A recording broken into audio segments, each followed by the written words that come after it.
नमस्कार, आप देख रहे हैं योर स्टॉक। मैं हूं आपके साथ कविता थपलियाल और मेरे साथ मेरी सहयोगी आशीषा। और आशीषा, शुक्र है, शुक्रवार है। बिल्कुल। और बाजार की चाल को देखकर यही लग रहा है कि आज बाजार भी जोश में है, शुक्रवार मना रहा है। अमूमन शुक्रवार को थोड़ा सा माहौल ठंडा होता है क्योंकि हफ्ते भर की थकान होती है, लेकिन बाजार में बिल्कुल विपरीत स्थिति दिखाई दे रही है। फिर एक बार अच्छे लेवल्स दिखाई दिए, मेटल शेयरों की चमक भी बरकरार। बिल्कुल बिल्कुल। और ऐसे में आपको कहां दाव लगाना चाहिए और अगले हफ्ते के लिहाज से आपको क्या तैयारियां करनी चाहिए, सभी तरह की आपकी समस्याओं का समाधान लेकर योर स्टॉक इनफैक्ट अगले 1 घंटे हम ये पेशकश लेकर आए हैं जहां पर आपके सवालों के जवाब हमारे एक्सपर्ट देंगे लाइव। तो योर स्टॉक में तरीका क्या है सवाल पूछने का, आपको बता देते हैं। नंबर जो आपकी स्क्रीन पे फ्लैश हो रहा है, इस नंबर पर अपने सवाल SMS भी कर सकते हैं, व्हाट्सएप भी कर सकते हैं।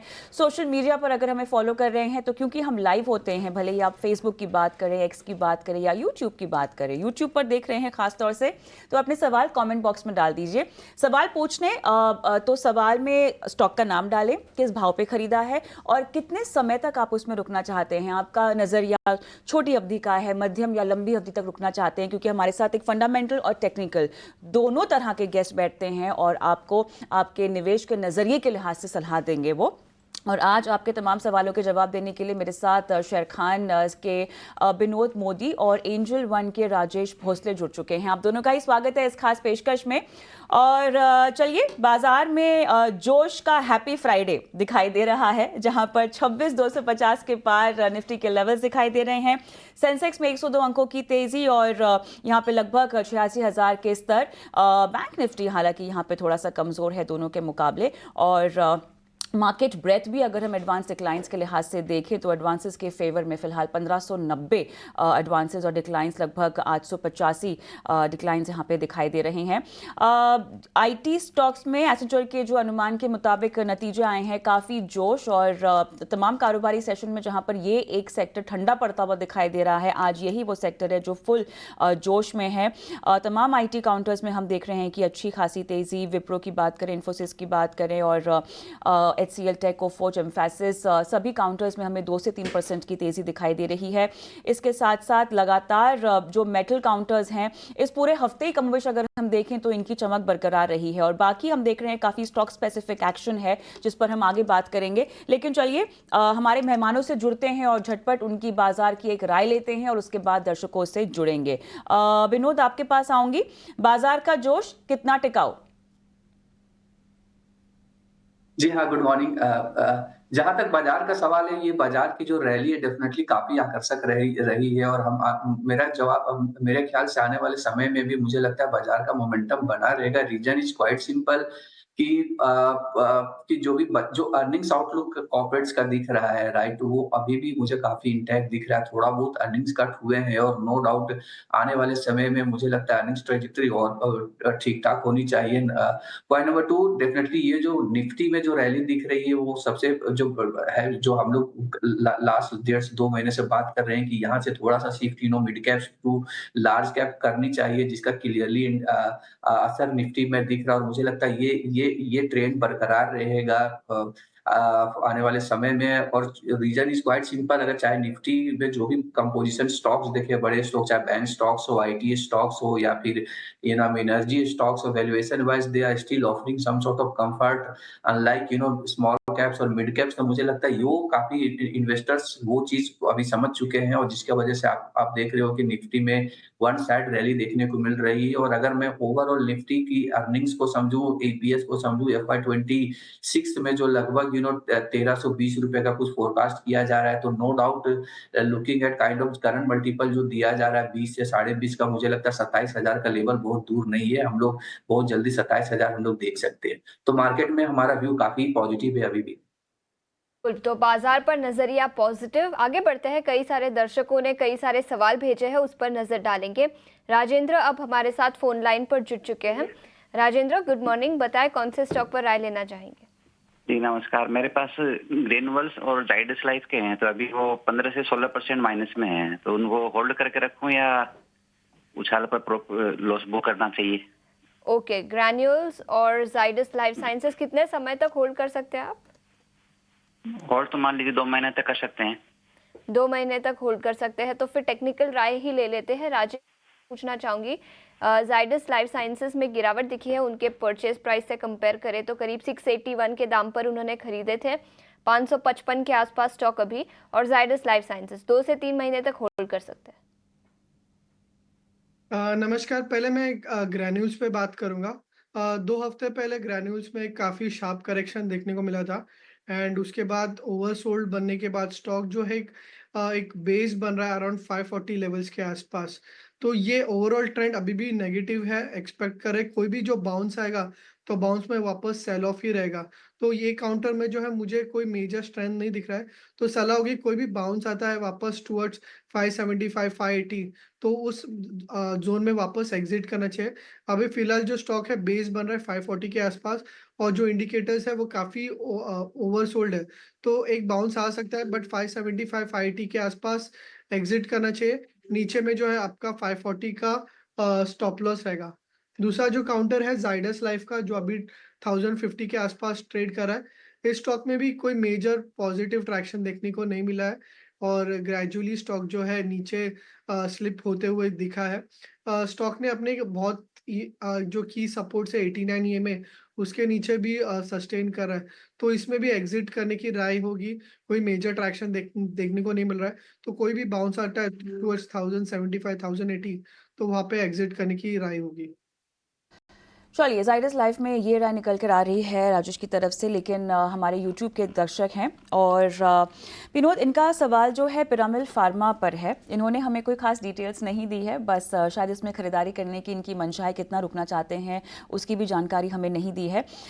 लेकिन ओवरऑल 225 के लेवल्स यहाँ पर आते हुए दिखाई दे रहे हैं और हमने जो है अच्छा खासा रनअप भी देखा है। तमाम ब्रोकरेज हाउसेस की एक रिपोर्ट और जो हमने ग्रोथ प्लान्स वायरल होते हुए देखे हैं इसके, बताइएगा फिलहाल इन लेवल्स पर क्या पोजीशन बनाई जा सकती है मीडियम टर्म आउटलुक के लिहाज से?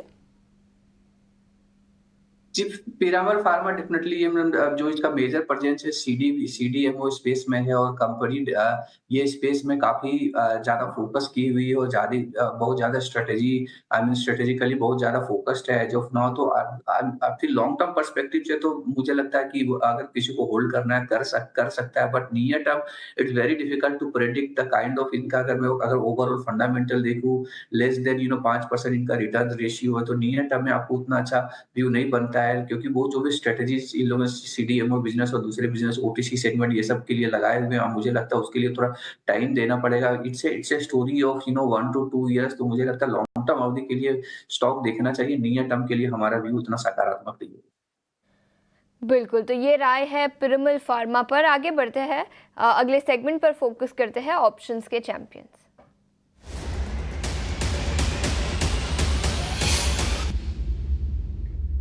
और इस घंटे के ऑप्शंस के चैंपियंस बताने के लिए हमारे साथ रेलिगेयर ब्रोकिंग के अजित मिश्रा जुड़ चुके हैं। Ajit, good morning. बताएं फ्यूचर्स एंड ऑप्शंस में कमाई के मौके कहाँ हैं? Good morning Ashisha. तो देखिए, जिस तरीके से आज दोबारा से टोन तो पॉजिटिव है, बट थोड़ा सा सेलेक्टिव बाइंग आज हो रही है, कंसिडरिंग कि एक नया एक्सपायरी मंथ शुरू हुआ है। तो मिक्स ट्रेंड बेसिकली देखने को मिल रहा है यहाँ पे। जहाँ पे कि डिसाइसिवनेस दिख रहा है वो है आपके जो पेंट के स्टॉक्स हैं, जो कि एक रिट्रेसमेंट के बाद दोबारा से रिबाउंड कर रहे हैं। अभी हाल फिलहाल में हमने दोबारा से देखा है कूल ऑफ आते हुए क्रूड में, तो वो कहीं ना कहीं एक फैक्टर पॉजिटिवली प्ले कर रहा है for both Asian paints and Berger paint. तो यहाँ एशियन पेंट्स 3300 वाली कॉल जो कि करीब 98 के पास ट्रेड कर रही है, इसको लॉन्ग करने की सलाह होगी 82 के स्टॉप लॉस के साथ 130 तक के टारगेट्स के लिए। बिल्कुल अजित, बहुत बहुत शुक्रिया समय निकालकर ईटी नाउ स्वदेश के साथ जुड़ने के लिए। आगे बढ़ते हैं, हमारे साथ बाबूलाल अब भरतपुर से फोन लाइन पर जुड़ चुके हैं। गुड मॉर्निंग, बताएं कौन से स्टॉक पर राय लेंगे? Good morning madam. मैंने एचएल के शेयर ले रखे हैं 100 share at the rate of 4600, 4600 रुपए के। तो क्या करना है मैडम? ये अभी तो थोड़ा डाउन आ गया है, काफी करेक्शन में चला गया, क्या कम बैक करेगा ये? ठीक है, कितने समय तक होल्ड कर सकते हैं आप? हाँ मैडम, होल्ड कर सकता हूँ मैं आराम से, लॉन्ग टर्म कर सकता हूँ आराम से, साल भर तो आराम से। ठीक है, तो लॉन्ग टर्म का टाइम होराइजन है 4600 रुपये प्रति शेयर के दाम पर खरीदा है। स्टॉक अभी 4400 के आसपास है। और विनोद, आपसे पूछना चाहूंगी एचएएल पर क्या लॉन्ग टर्म नजरिया रहेगा आपका? जी, एचएएल मुझे लगता है एक फंडामेंटल स्टॉक है और डेफ़िनेटली किसी अगर पोर्टफ़ोलियो में है तो लॉन्ग टर्म अवधि के लिए होल्ड करना चाहिए। जिस हिसाब से कंपनी का ओवरऑल बिज़नेस निकल के आया है, लास्ट 3 सालों में वो बहुत ही बेहतरीन रही है। ऑर्डर बुक को देखें तो लगभग 95 से 97 हज़ार करोड़ का ऑर्डर बुक है, तो order book to sales ratio काफ़ी मजबूती देता है, रेवेन्यू विजिबिलिटी देता है। एट द सेम टाइम जो इनफ्लो का गाइडेंस है कंपनी का 40 हज़ार करोड़ का ऊपर का ये साल का, वो भी बहुत इम्प्रेसिव है आने वाले समय में। और जिस हिसाब से मैं बोला डोमेस्टिकली कंपनी तो एज़ ऑफ नाउ अपना पहचान बना चुकी है, एक्सपोर्ट मार्केट में भी ये काफ़ी एक्सप्लोर कर रहे हैं, जिसका आपको ओवरऑल आने वाले समय में उसका इम्पैक्ट दिखेगा। और जो नया सेगमेंट है जो आई मीन जो लाइट कॉम्बैट एयरक्राफ्ट की जो चल रही है, उसका डिलीवरी भी कंपनी चालू करेगी। तो मुझे लगता है बहुत सारे ऐसे छोटे-छोटे डेवलपमेंट्स है कंपनी में जो positive development I can say जो स्टॉक को मजबूती प्रदान करेगा। स्टॉक और 5400-5500 गिर के 4400 हुआ है। नो डाउट कहीं न कहीं स्टॉक का थोड़ा वैल्यूएशन में कम्फर्ट नहीं आ रहा था 5,000 का ऊपर में, बट अभी अभी का लेवल से मुझे करंट वैल्यूएशन मैं देखूँ तो काफ़ी कम्फर्ट देता है। 26-27 जो FY 27 का अर्निंग से मैं देखूँ, तो लॉन्ग टर्म अवधि के लिए मुझे लगता है ये भाव पे कुछ खोने के लिए नहीं है। One should continue to hold it. बिल्कुल, तो ये राय सवाल मैं लूंगी व्हाट्सएप के जरिए इन्होंने सवाल भेजा है। राजेश आपके पास आऊंगी। कोल इंडिया लिया है इन्होंने 524.57 के भाव पर। व्हाट्सएप पर सवाल है मेरे पास, कितना ये रुकना चाहते हैं, इनका नज़रिया क्या है, शॉर्ट टर्म या लॉन्ग टर्म उसकी कोई जानकारी नहीं है। लेकिन फिलहाल अगर हम जिस तरह की खबरें आई हैं कुछ दिनों पहले जहाँ पर एक JV भी फॉर्म की गई है कोल इंडिया की तरफ से, तो कुछ रनअप हमने देखा, लेकिन ट्रिगर बेस्ड न्यूज़ बेस्ड खबर होती है, स्टॉक चल जाता है और उसके बाद फिर अपने यूजुअल टोन में आ जाता है। फिलहाल मोमेंटम कैसा है, और अगर मैं कुछ मीडियम टर्म आउटलुक जानना चाहूँ इनके लिए तो? देखिए लास्ट मंथ एक प्राइस करेक्शन हुआ था 545 550 का हाई बनाने के बाद, बट करेक्शन के बाद एग्जैक्टली 89 EMA पे सपोर्ट लिया है और बेस बनने के बाद वापस एक पॉजिटिव ट्रैक्शन हमें देखने को मिल रहा है। तो जो हायर डिग्री टाइम फ्रेम है वो अभी भी पॉजिटिव दिख रहा है, स्टॉक डिप्स में बाय किया जा रहा है। तो अभी भी जो मोमेंटम है वो पॉजिटिव साइड पे ही है। एक्सपेक्ट कर रहा हूँ यहाँ से वापस जो है न्यू हाई बन सकता है टुवर्ड्स 545 550 के लेवल्स तक। तो एटलीस्ट उस लेवल्स के लिए होल्ड रख सकते हैं। अभी फिलहाल जो है सपोर्ट बन रहा है अराउंड 495 का या 495 का, तो वो स्टॉप लॉस रख के डेफिनेटली 545 550 के लिए होल्ड रख सकते हैं। बिल्कुल, तो ये राय है कोल इंडिया पर। आगे बढ़ते हैं, संजय देव अब हमारे साथ फोन लाइन पर जुड़ चुके हैं। संजय गुड मॉर्निंग, बताएं कौन से स्टॉक्स पर बिल्कुल आगे बढ़िए। Hello ma'am. हाँ हाँ, हम आपको सुन पा रहे हैं। कौन से स्टॉक्स पर राय लेंगे? मेरा IRHC का 465 share 102 at the rate, okay और NBCC 119 शेयर 170 160 के रेट पे। ओके, IRFC और NBCC, और कितने समय तक दोनों स्टॉक्स होल्ड कर सकते हैं आप?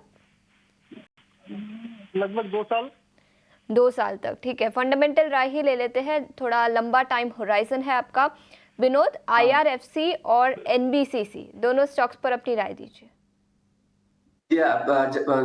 दोनों गवर्नमेंट कंपनी है। एनबीसीसी से शुरुआत करते हैं। एनबीसीसी बहुत ही बेहतर कंपनी है। लिस्टिंग के बाद शानदार रिटर्न दिया इन्वेस्टर लोग के लिए। लेकिन अभी ऑफलोट देखे तो जो लास्ट 2-3 साल से जो कंसर्न था कि एग्जीक्यूशन कंपनी की बराबर नहीं हो पा रही थी, एग्जीक्यूशन के साइड से चैलेंजेस आ रहे थे। लेकिन अभी हमने रिसेंटली मैनेजमेंट को से बात की, अभी कौन कॉल ये सब सुनो तो आप समझोगे कि कंपनी ओवरऑल एग्जीक्यूशन के साइड में काफी फोकस हो गए हैं। बट येट जो उनका ऑर्डर बुक तो अभी अब लगता है 70-75 हजार करोड़ ऑर्डर बुक दिखने को लगता है। ऑर्डर बुक टू सेल्स लगभग 10x लगता है एग्जीक्यूशन।